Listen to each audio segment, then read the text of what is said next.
O Senhor esteja convosco. Ele está no meio de nós. Anúncio da boa nova de nosso Senhor Jesus Cristo, segundo Lucas.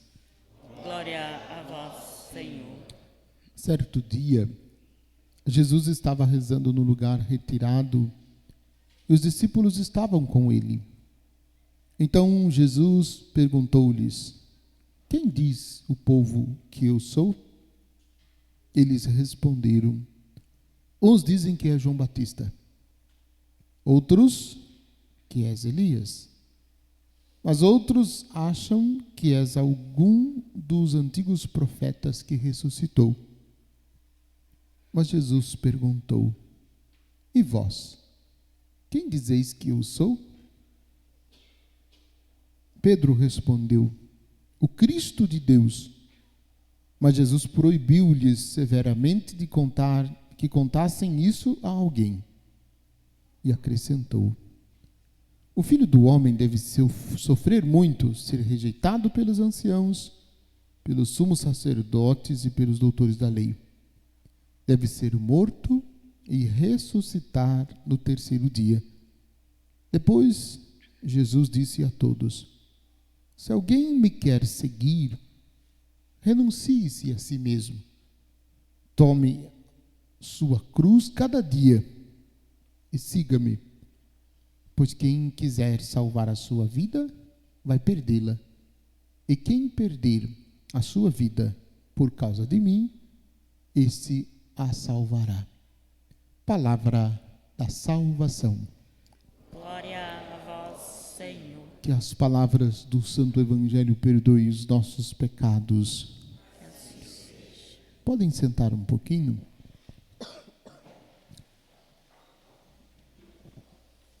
Olhemos a segunda leitura da missa e o Evangelho em sintonia. Os dois textos como complemento um do outro. O primeiro eu gostaria de perguntar a você que tem filhos, o que você está preparando de herança para deixar para os seus filhos? Qual é a herança que você vai deixar para os seus filhos? Claro que quando a gente pergunta assim, a primeira coisa que vem à cabeça é coisas materiais, não estou falando de coisas materiais. Coisas materiais, né, vai desaparecer. Mas olhe o final da leitura. Sendo de Cristo, sois então da descendência de Abraão, herdeiros segundo a promessa. O que Jesus deixou para nós como herança? Jesus deixou para nós como herança a graça de podermos chamar Deus de Pai. Não só de chamar, mas de sermos filhos de Deus. Em Jesus, somos filhos de Deus. Em Jesus, somos filhos de Deus. E aí o texto dos Gálatas, a carta aos Gálatas que Paulo escreve, nos dá justamente esse elemento. Deus é nosso Pai. Deus é nosso Pai. Providente, que nos ama. Que nos ama. Não pede nada em troca. Ele propõe um amor para nós. Ele nos ama de forma incondicional. Não nos pede nada em troca desse amor. E a gente o chama de Pai como a coisa mais normal do mundo. E chamar Deus de Pai deveria ser para nós motivo de alegria, motivo de louvor, motivo de festa, motivo solene.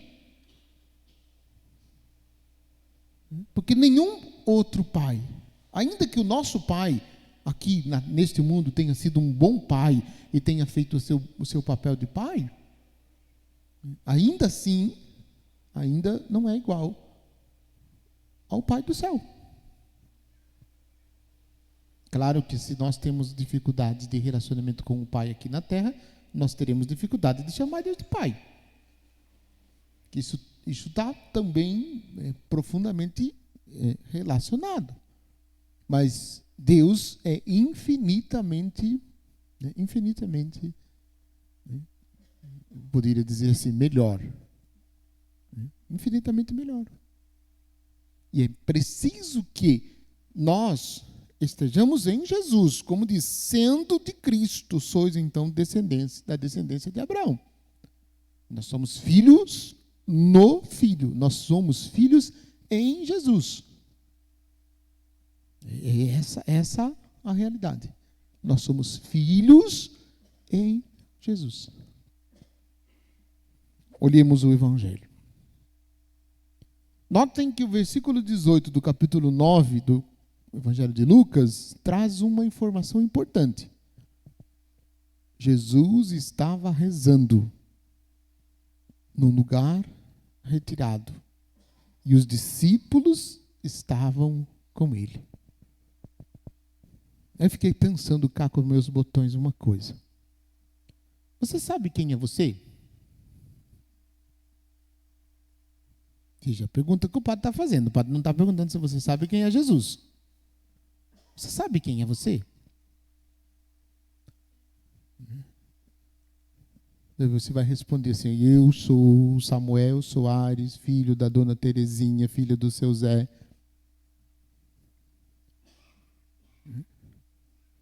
Mas mais do que a sua descendência, de onde você nasceu, né, o que você é? Quem é você enquanto existência?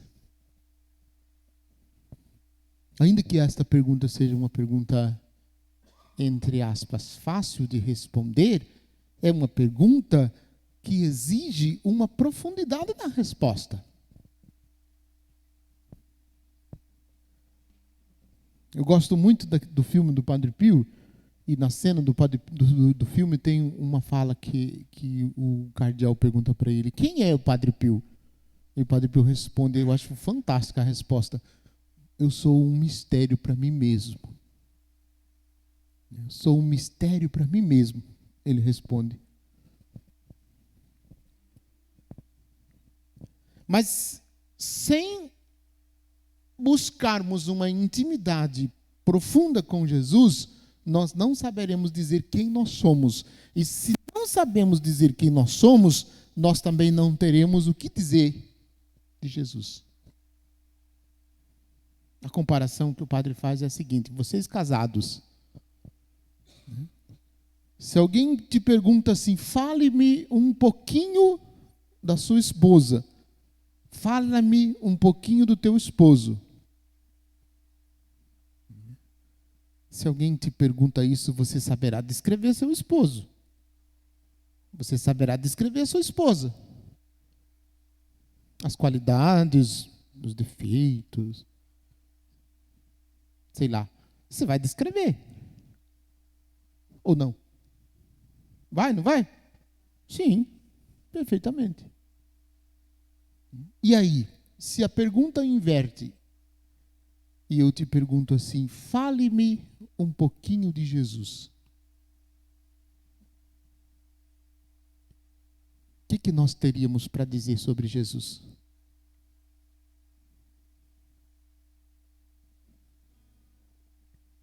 O que nós teríamos para dizer sobre Jesus? Então, a pergunta de Jesus para os discípulos, ela vai neste rumo. Por quê? Nesta altura aqui, os discípulos já conviveram com Jesus mais de 2 anos, 2 anos e meio aproximadamente. E aí eles já sabem dizer quem é Jesus. E o que eles poderiam dizer de Jesus é aquilo que eles viam de Jesus. Jesus que cura, Jesus que liberta, Jesus que cura cego, faz paralítico andar, faz cego enxergar, faz surdo ouvir, ressuscita mortos, cura leprosos, expulsa demônios. Esse é Jesus. Era o que eles estavam vendo, era o que eles estavam contemplando. E se dissesse, não estava errado. Mas não é só isso. Não é só isso. Quando Jesus pergunta de forma mais profunda. De forma mais profunda. E o que parece-nos que não interessa tanto para Jesus o que os de fora pensam de Jesus, mas o que os seus discípulos pensam. Porque ele pergunta, o que diziam os homens ser o filho do homem? Eles vão dizendo, João Batista, Elias, alguns dos antigos profetas. E vós, quem dizeis que eu sou? Volto à pergunta que eu formulei. O que nós teríamos para dizer de Jesus?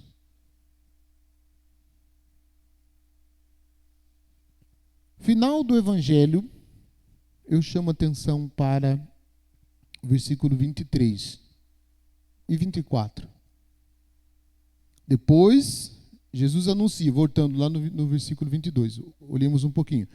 Jesus, o Filho do Homem, deve sofrer muito e ser rejeitado pelos anciãos, pelos sumos sacerdotes e doutores da lei. Deve ser morto e ressuscitar no terceiro dia. Jesus está falando do mistério da paixão, do sofrimento que ele vai ter que enfrentar.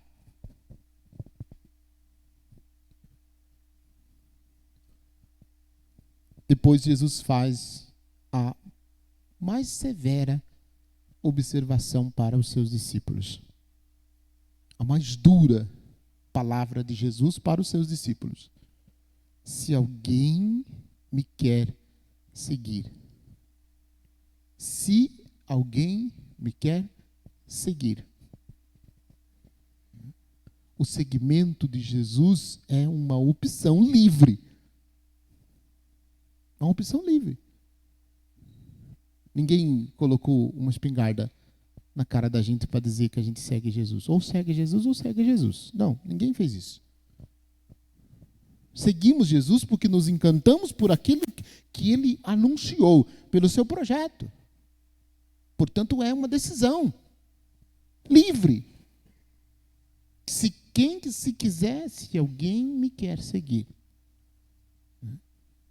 Aí vem, renuncie-se a si mesmo.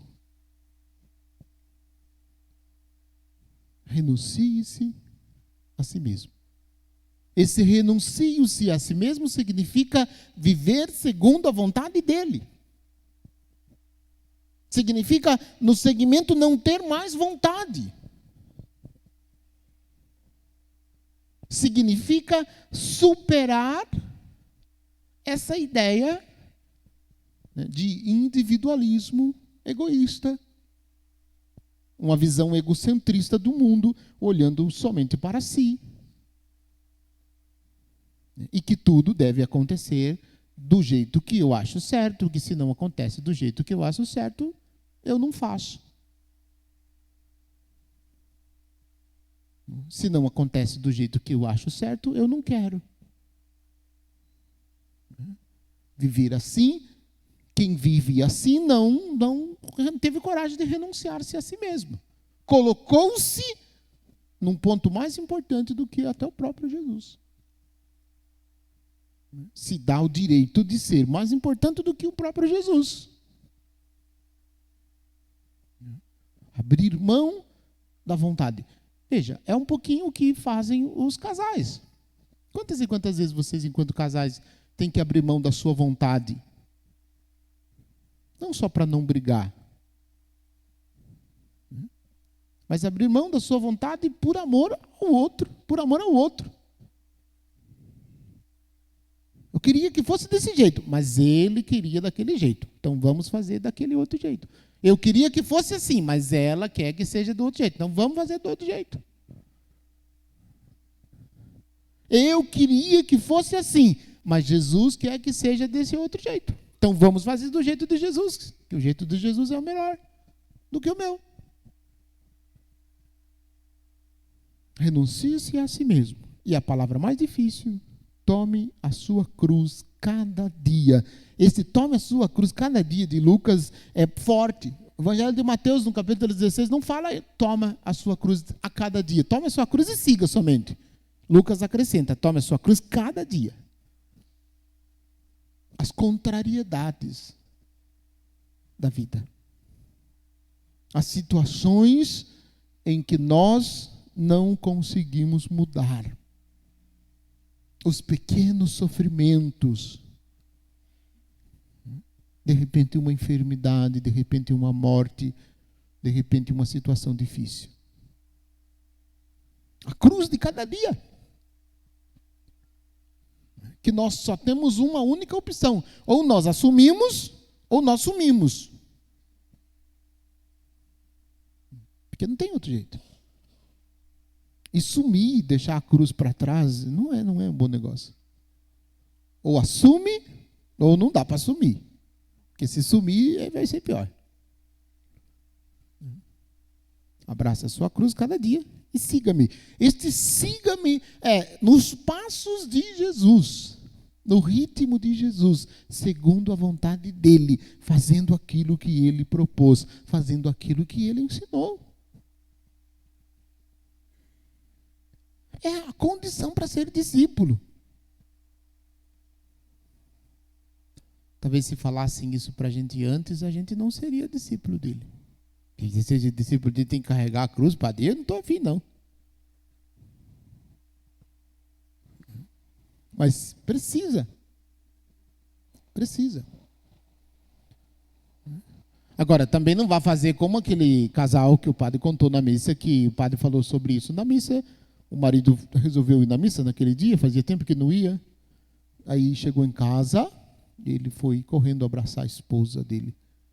E a esposa ficou desconfiada, né? Porque, afinal de contas, fazia tempo que não recebia um abraço do marido. E ela perguntou, o que está acontecendo?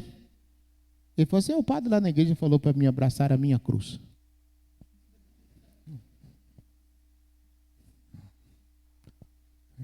Não entendeu nada que o padre falou na missa. Entendeu tudo errado.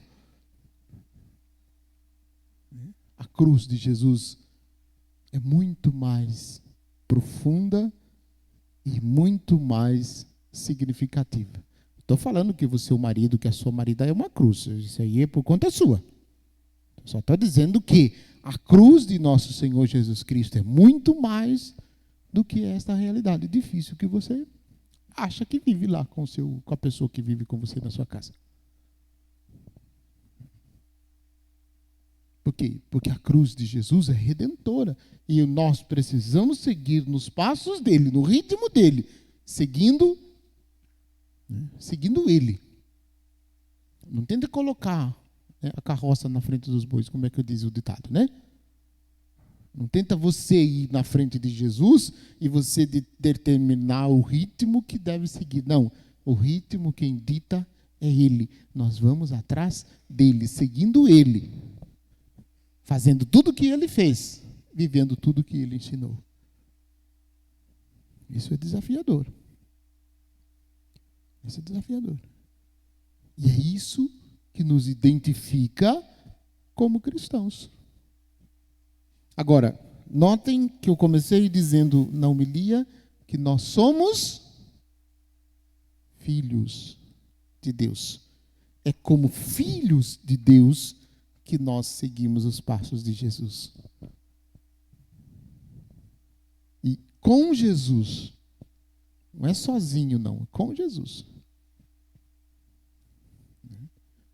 Porque se a gente tenta fazer as coisas sozinho, a cruz vai ficar mais pesada. Sem Jesus, a cruz fica mais pesada. Quem procura uma cruz sem Jesus, ficará com uma cruz mais pesada.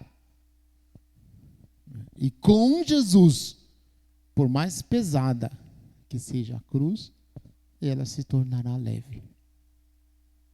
E sem Jesus, por mais leve que ela seja, ela se tornará pesada. Então a escolha é nossa. Com ou sem Jesus. Só isso.